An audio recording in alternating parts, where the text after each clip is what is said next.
When I came back home after 3 long months, I had prepared myself for the usual warmth, the comfort of my family, and the laughter that filled the house. Instead, I was welcomed by silence and a strange tension I could not ignore. Greeted me at the door, her eyes shifting away as if she couldn't meet mine for too long. I noticed right away that she was different.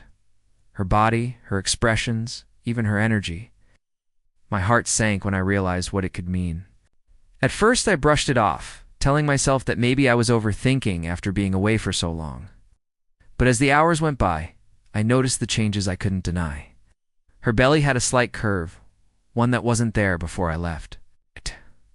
My pulse raced, and my mind went wild with questions I didn't want to ask out loud.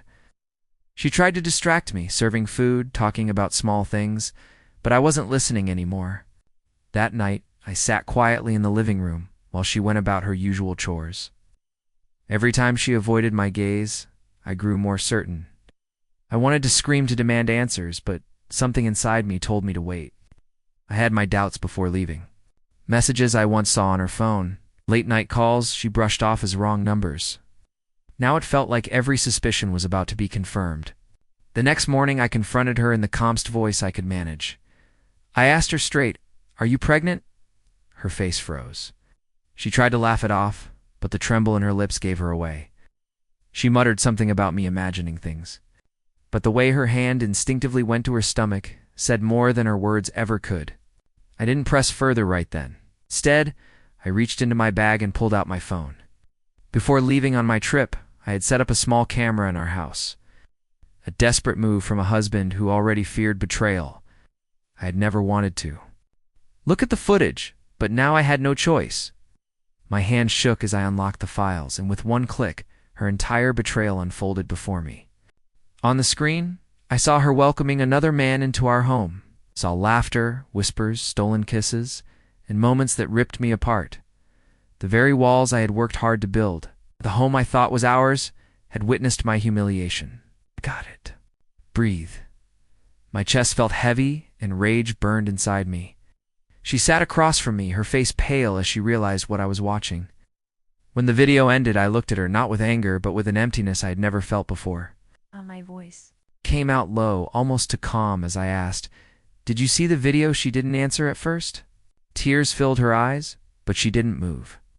That silence was all the confirmation I needed. Finally, she whispered, "I'm sorry."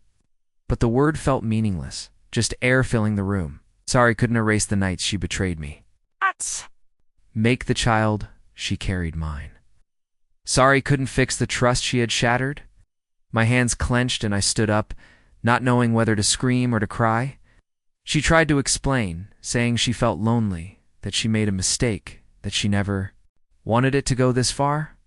But to me, every excuse was another knife to my chest. I had been faithful, working hard to provide for us, dreaming of a future together. She had been unfaithful, selfishly choosing moments of desire over the vows we once shared. The hardest part wasn't just the cheating, it was the pregnancy. That child was a living reminder of her betrayal. Proof that she had given to another man what was supposed to be ours alone. I couldn't bear to look at her anymore. The home felt poisoned. The memories tainted. I picked up my bag again, the same one I had brought home hours ago, and headed for the door. Begged me not to leave. She reached out, clutching my arm, crying that she needed me, that she couldn't do this without me. But her words no longer touched me. I had been blind, but now I could see clearly. I told her quietly, "You chose him the moment you let him in. You lost me when you thought I wouldn't notice." I walked out that door with my chest heavy, but my mind certain. Behind me, I heard her sobs, but they were nothing compared to the storm inside me. I didn't know where I would go or what the future held, but I knew one thing for sure. I would never come back to the woman who betrayed me so deeply. The betrayal had destroyed everything I once believed in, but it also gave me a strange strength. I wasn't going to live in lies anymore. I wasn't going to raise another man's child or carry the weight of her guilt. I had finally faced the truth. And even though it tore me apart, I knew walking away was the only way to save.